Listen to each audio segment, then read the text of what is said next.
Cyberdemon remains one of the most prominent characters in the Doom franchise, having made an appearance in the video games, comics, and movies. While the manual describes him as a half-unfeeling machine and a half-raging horned devil, the Cyberdemon has been reinvented over and over again to assume new forms in every new released Doom title. It's been depicted as a formidable opponent from its first appearance, and today we shall cover every single one of its appearances and explore the Cyberdemon's entire life in great detail. But before we go into our explanation, we have a very small request. If you like our content, please support us by subscribing to our channel. This is a small click for you, but for us it means a lot. Thank you. Let's begin.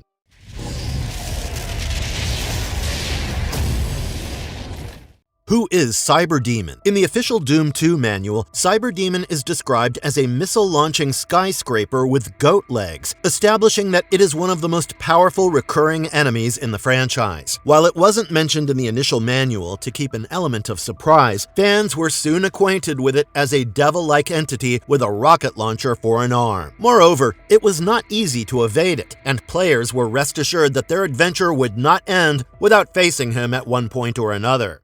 How did Cyberdemon appear in Doom? In the original Doom game, the Cyberdemon appears as a boss in level E2M8's climax and takes the players by surprise before also appearing in other levels such as E3M9, E4M2, E4M6, and E4M7. In its first appearance, the Cyberdemon appeared as a tall, muscular beast that can be likened to a minotaur. It had cybernetic enhancements on its right leg, red wiring on its torso, and a bunch of wiring on its right arm. However, its most striking feature was the BFG-esque rocket fitted onto its left arm. When it came to combat, the Cyberdemon would typically roar loudly upon spotting its victim and even stomp its left leg to alert them of its presence. It would then fire 3 rockets back-to-back at its target while remaining immune to any such incoming blast attacks. It was also far more aggressive than other monsters, and its rocket blasts were much more frequent than the other antagonists. It also surpassed other monsters when it came to speed, pain, chance, and health hits that ranged up to 4,000 points. When the Cyberdemon was finally defeated, its mechanical parts exploded and ended up vaporizing its organic body into reddish clouds of flesh and blood, leaving behind its blood-soaked hooves. It also let out a growl as it exploded, but this sound was soon drowned out by the explosion's noise. However, it was not all that easy to get rid of a Cyberdemon, and one needed a whole lot of ammunition,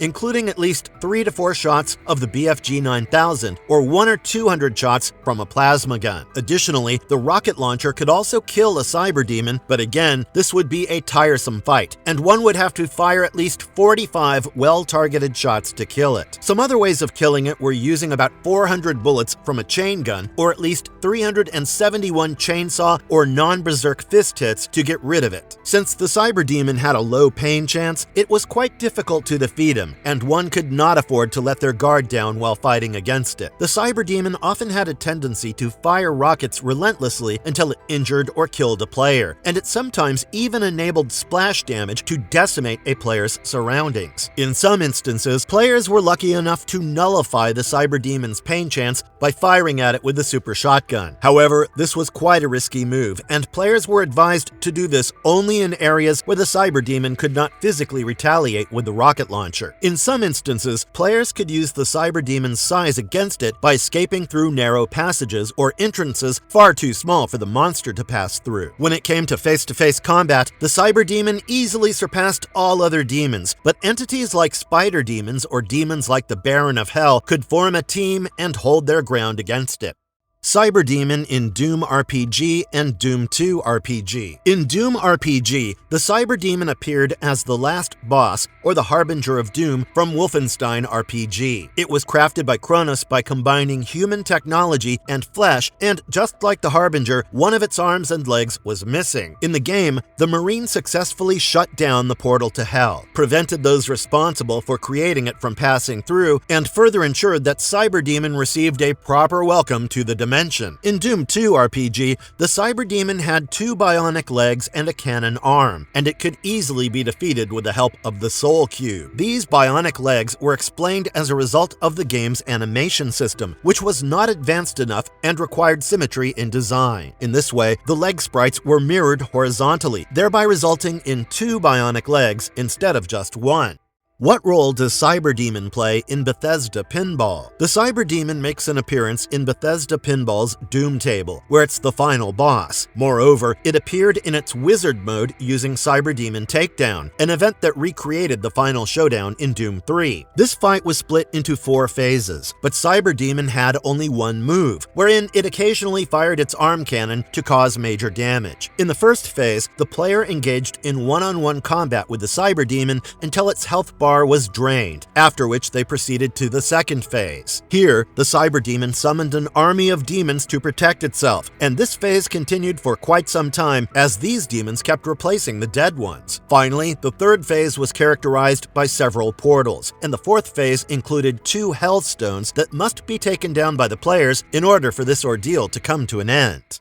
Cyberdemon in non-Doom games and other appearances. The Cyberdemon later appeared in the 2020 multiplayer game Fall Guys, where it wore its classic red costume with cybernetic enhancements and seemed to appear as a person instead of an object. He was also written in Doom novels and Doom 3 novels, as well as the Doom comic. In this comic series, the Cyberdemon was the commander of the demonic forces who attacked Earth and killed everyone except Doom Guy. While Doom Guy descended into a state of insanity after fighting these demons, he went after Cyberdemon and even punched him in the stomach. However, a simple punch was not enough to kill this magnificent beast, and Doom Guy then went on a rampage to massacre every demon in his way before finally facing Cyberdemon once again. In no time, he got his hands on specialized weapons to kill the half-robot, half-human hybrid and succeeded in this mission, thereby wiping the Cyberdemon out for good.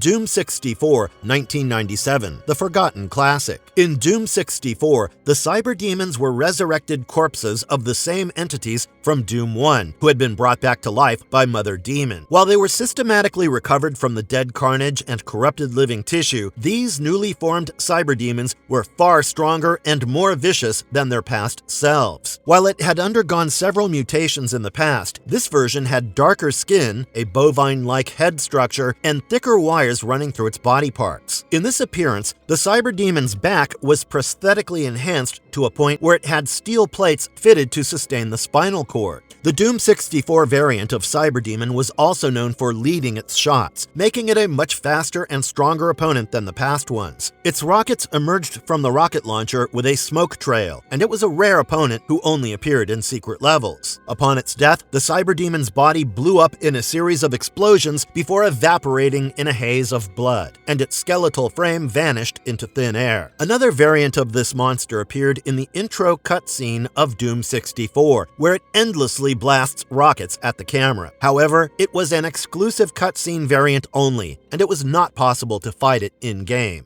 Doom 3, 2004, the Dark Atmospheric Reboot. In 2004, Cyberdemon made a fabulous comeback in Doom 3, where it was introduced as Hell's mightiest warrior. While it shared most of its features with its original counterpart, it had some minor tweaks, such as a long tail, 2 mechanical legs, and a rocket launcher on its right hand instead of its left. In the game, the Marine entered the primary excavation site and discovered the hellhole when he first encountered the Cyberdemon. Towering over the Marine, the Cyberdemon blocked his entrance before roaring at him and even challenging him to a fight. Just like its classic version, the Cyberdemon fired its rocket launcher at the Marines, but the only difference was that it fired 1 rocket at a time instead of 3 consecutive attacks. It was also not as aggressive as the past variant, and it waited until the player came into view to start firing. In this version, the Cyberdemon could stomp and kill a player instantly, but it did not sustain any damage, even from a fully charged BFG 9000. The only way to kill the Cyberdemon was through the Soul Cube, an ancient Martian artifact that could destroy just about anybody. Typically, the Cyberdemon appeared on the battleground with a giant hellhole in the center of the playing field, and the best way to defeat him was by moving around quickly to maintain some distance from him. If the players got too close, it could trample them to death or fire rockets at them, and players could take advantage of their stamina to keep sprinting in order to evade it. Moreover, the rocky spires around the hellhole made it all the more difficult for the Cyberdemon to aim its rockets directly. During this face-off, players constantly faced additional threats, such as imps and maggots, who either teleported or crawled out of the hellhole. Players were then tasked with the responsibility of killing these lesser demons as soon as possible so that they could focus all their attention towards acquiring the soul Soul Cube. Typically, they used rocket launchers, shotguns, or chainsaws to defeat these characters while keeping an eye on the Cyberdemon to ensure it didn't sneak up on them. Since the Soul Cube could heal any damages, players didn't have to worry about picking up med kits and could direct all their energy towards dodging the Cyberdemon. Once the Soul Cube was powered up, players could focus its targeting reticle on the Cyberdemon from a distance while also ensuring that there were no other maggots or imps nearby. Since each shot required a lot of energy, any distracting monsters might waste the player's shot, and one had to be careful enough to aim it at the Cyberdemon from a distance. Upon hitting its target, the Soul Cube would temporarily stun the monster, and the player had to shoot it at least 4 times for it to finally subdue the Cyberdemon. Typically, they were advised to fully charge the weapon before advancing to this level. Otherwise, players had to wait between shots and risk getting attacked by the Cyberdemon. When the 4th shot finally hit the creature's body, it chopped off the Cyberdemon's legs and smashed its head, thereby finally killing it. The cube would then extract itself from the demon's corpse and return to the hellhole, thereby sealing the gateway between hell and our dimension.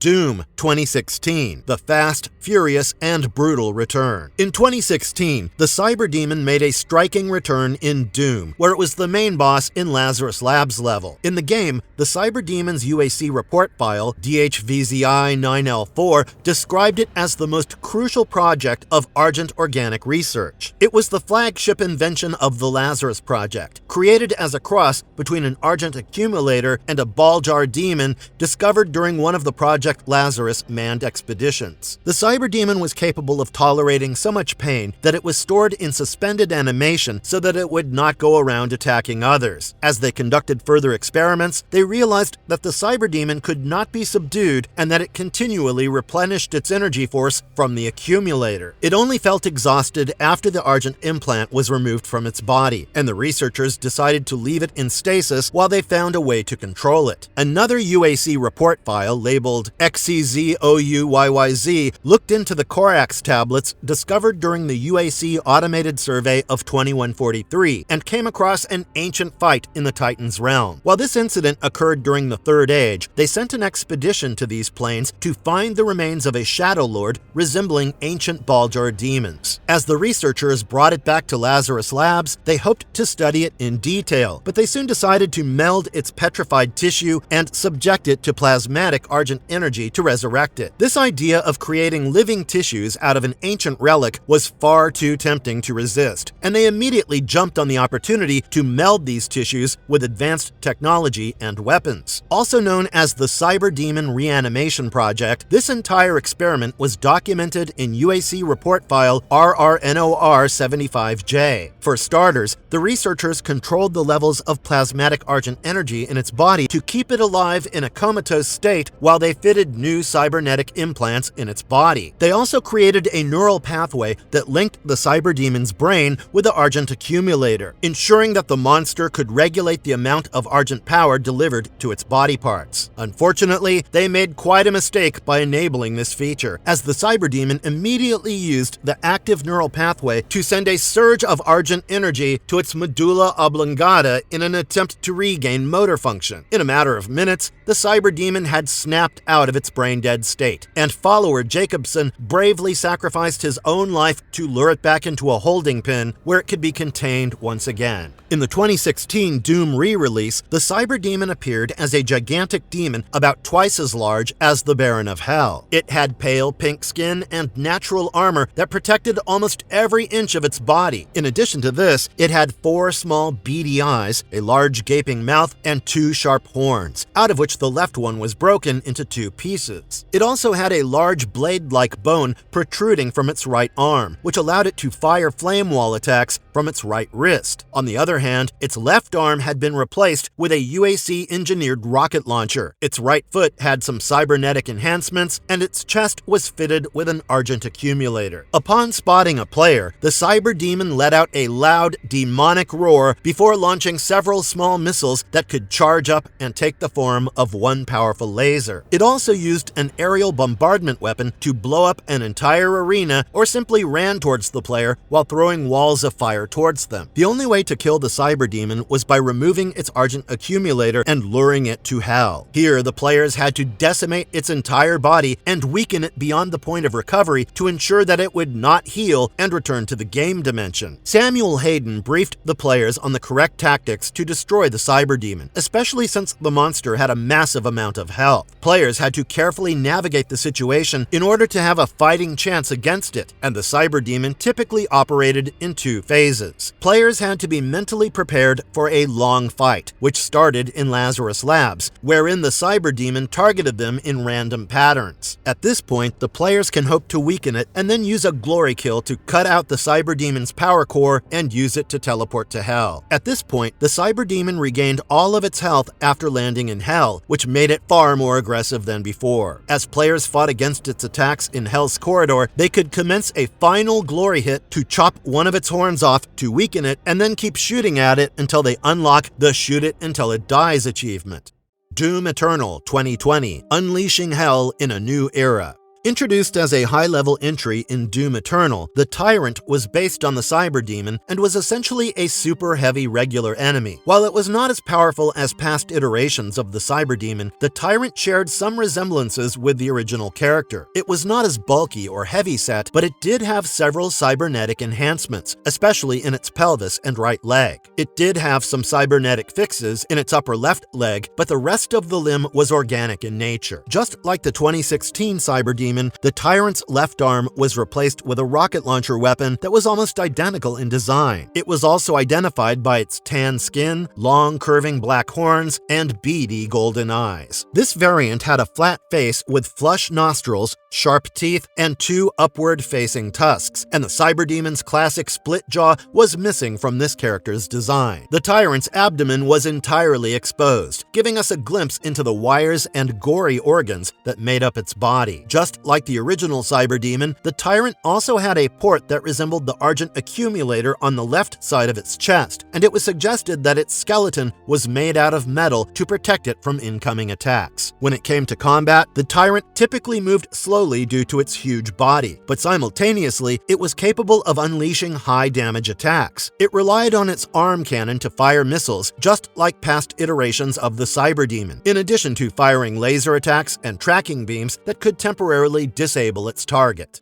Marvelous verdict. And with that, we've explored the entire history of the Cyberdemon, ranging from its first appearance to future iterations. At the end of the day, this demonic creature remains one of the most formidable opponents designed to be a part of the Doom franchise, and it's certainly no easy feat to kill it. In fact, even facing a Cyberdemon requires a hell lot of courage on the player's part, and our advice would be to steer clear of its path for one's own safety. We hope you enjoyed exploring its appearances over the years, and do share your thoughts on it in the comments below. And if you liked our content, don't forget to leave a like and subscribe to us if you haven't already. Have a good one and be safe. Thanks, everyone.